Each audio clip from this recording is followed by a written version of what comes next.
है दोस्तों आपके अपने चैनल स्टडी विद आचार्य पर।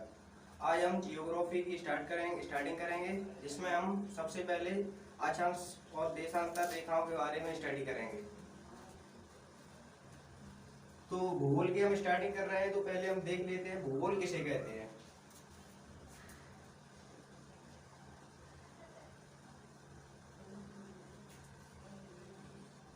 पृथ्वी के अध्ययन को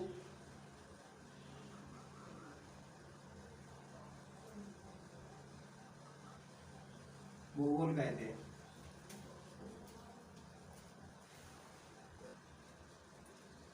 ये तो हो गई हमारी हिंदी में डेफिनेशन। अब मैं थोड़ी इंग्लिश में डेफिनेशन बताता हूँ जियोग्राफी की।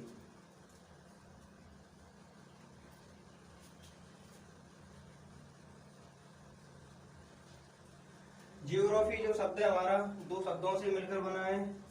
इसमें जियो प्लस ग्राफी। जियो का अर्थ होता है अर्थ और ग्राफी का अर्थ होता है स्टडी, यानी अर्थ माने पृथ्वी, स्टडी माने अध्ययन। पृथ्वी का अध्ययन ही जियोग्राफी कहलाता है। जियोग्राफी के फादर कौन है? हम जियोग्राफी के फादर किसे कहते हैं? तो इरेटोस्थनीज को हम जियोग्राफी का फादर बोलते हैं।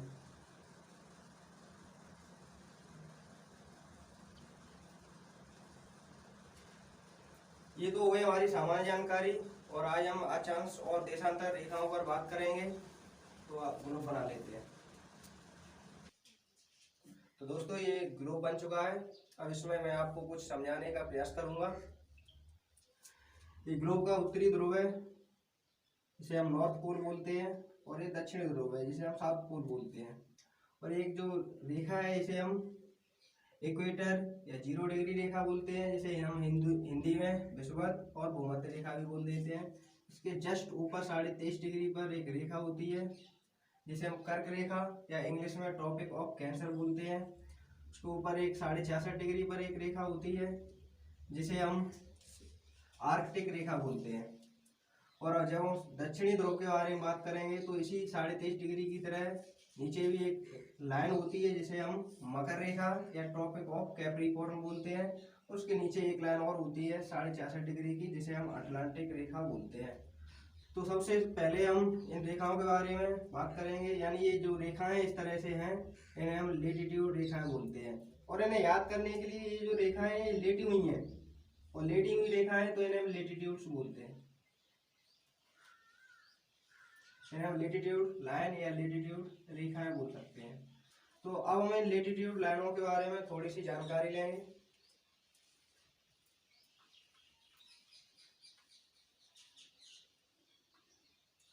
ये लेटीट्यूड लाइन टोटल होती कितनी है?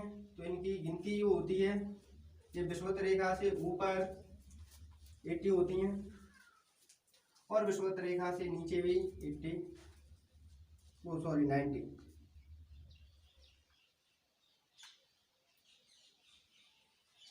और +1 ये होती है इक्वेटर रेखा। तो ये टोटल 181 होती है। जो इक्वेटर या विषुवत रेखाएं हैं, इनके मध्य की दूरी यानी एक लाइन से दूसरी लाइन के मध्य की दूरी 111 किलोमीटर होती है। जो हमारी विषुवत या भूमध्य रेखा है, इनकी जो लेंथ है वो ध्रुवों की तरफ जाने पर कम हो जाती है या घट जाती है। जैसे मैं बताऊं, यहाँ पर इनकी लेंथ सर्वाधिक है और यहाँ पर इसकी लेंथ बहुत कम हो गई, यानी ध्रुवों की तरफ जाने पर इनकी जो लेंथ है वो घट जाती है।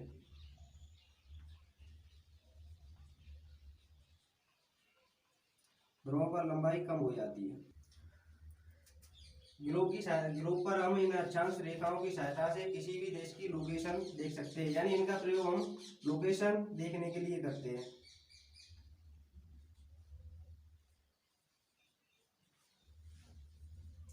लोकेशन जानने के लिए भी हम लेटीट्यूड रेखाओं का उपयोग करते हैं। तो ये तो हो गई हमारी लेटीट्यूड रेखाओं के बारे में थोड़ी सी बात। अब हम जानेंगे लॉन्गिट्यूड रेखाओं के बारे में। लॉन्गिट्यूड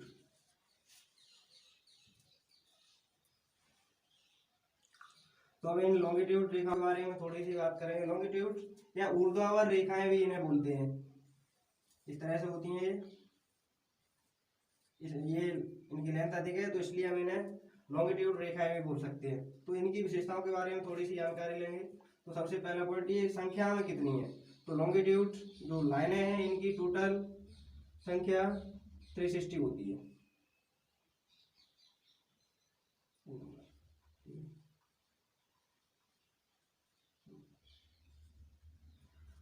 जो लेटिट्यूड लॉन्गिट्यूड रेखाएं हैं इनके बीच में सर्वाधिक दूरी इक्वेटर पर होती है। ये जो इक्वेटर लाइन है यहाँ पे इनके बीच में सर्वाधिक दूरी पाई जाती है। सर्वाधिक दूरी है 111.3 किलोमीटर। नंबर 3, ध्रुवों की तरफ जाने पर जो लॉन्गिट्यूड जो रेखाएं हैं इनके बीच में जो दूरी होती है वो 0 किलोमीटर रह जाती है। जैसे हम यहाँ से चलेंगे तो यहाँ पर आकर के और दूसरी फिर से हम यदि लाइन ड्रॉ करेंगे तो यहीं, यानी इनकी जो ध्रुवों पर लेंथ है वो 0 किलोमीटर हो जाती है।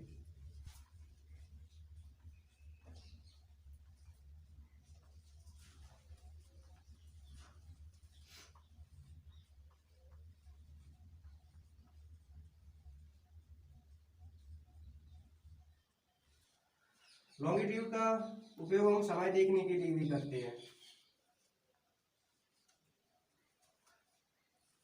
वर्ष 1984 में वॉशिंगटन में एक मीटिंग हुई थी जिसमें ये निर्धारित किया गया था कि जो लाइन है यहाँ ग्रीनविच लाइन जो इंग्लैंड के ग्रीनविच शहर से निकली है, उस मीटिंग में ये फैसला लिया गया कि हम टाइम को इस लाइन के द्वारा निर्धारित करेंगे।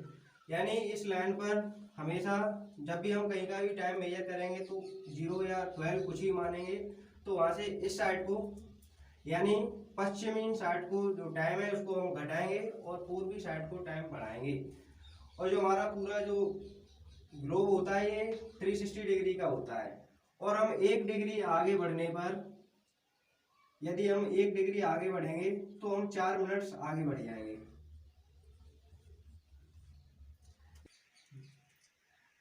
अब मैं आपको बताता हूँ कि 1 डिग्री में 4 मिनट कैसे आती है। जैसा कि हम जानते हैं हमारा जो ये ग्लोब है वो गोल है, तो इस ये 360 डिग्री का कोण बनाता है। और 360 डिग्री का कोण कब बनाता है? 24 घंटे में। यानी कहने का मतलब 24 घंटे में हमारा जो टाइम है वो 360 डिग्री का एंगल बनाता है। तो वे मिनटें आएंगे ऐसे मैं आपको करके बताता हूँ। तो 24 घंटे में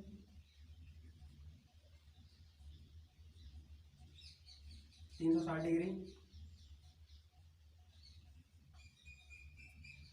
1 घंटे में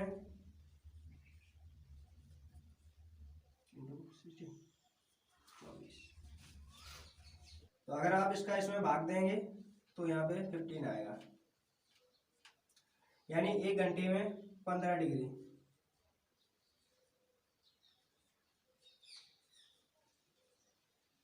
एक घंटे को हम 60 मिनट लिख सकते हैं।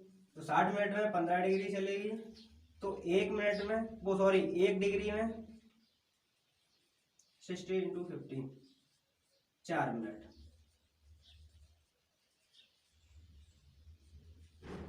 इसका मतलब 1 डिग्री में 4 मिनट का समय लगता है। तो मैं आपको भारत का समय निकाल के बताता हूँ। भारत में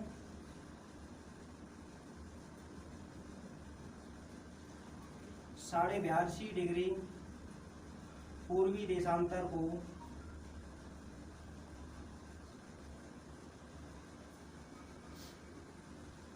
मानक समय रेखा माना गया है। मानक समय रेखा माना गया है 82.5 डिग्री। हमें पता है 1 डिग्री में 4 मिनट की वृद्धि होती है, तो हमारा भारत 82.5 डिग्री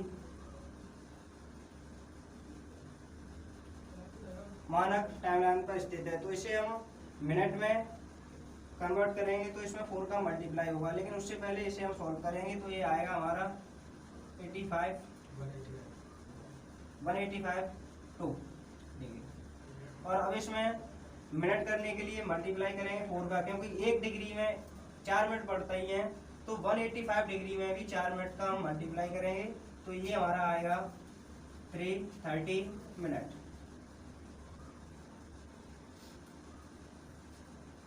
हमें पता है हम इसे जब आवर में कन्वर्ट करेंगे तो हम इसमें 60 का डिवाइड देंगे, क्योंकि 1 घंटे में 60 मिनट होती हैं, तो हम 60 का डिवाइड देंगे तो ये हमारा समय निकल के आएगा 5 घंटे 30 मिनट। पता है हमारा भारत इस ग्रीनविच लाइन से 5.5 घंटे आगे है। इसमें 2 एक प्रश्न और हैं जो मैं बताने की कोशिश करता हूँ। जैसे ये ग्लोब है, तो ग्लोब बनाया किसने? तो ग्लोब के जो फादर हैं वो मार्टिन बेहम को कहा जाता है। उसके बाद ग्लोब किसे कहते हैं? पृथ्वी के मॉडल को ग्लोब कहते हैं। उसके बाद इसमें एक प्रश्न और आता है, उत्तरी ध्रुव पर पहुंचने वाले सबसे पहले व्यक्ति कौन थे? तो ये रॉबर्ट पेरी थे। उम्मीद करता हूँ आपको ये वीडियो अच्छा लगा होगा। इसके बाद हम भारत की स्थिति के बारे में पढ़ेंगे, जिसमें भारत की स्थिति और विस्तार के बारे में जानकारी लेंगे। यदि आपको ये वीडियो अच्छा लगा हो तो लाइक करें, सब्सक्राइब करें, हमारे चैनल स्टडी विद आचार्य को सब्सक्राइब करें। और सबसे पहले मैं बोलूँगा कमेंट अवश्य करें, क्योंकि वीडियो में जो कमी जो गलती है उसे आप हमें बताएं। धन्यवाद।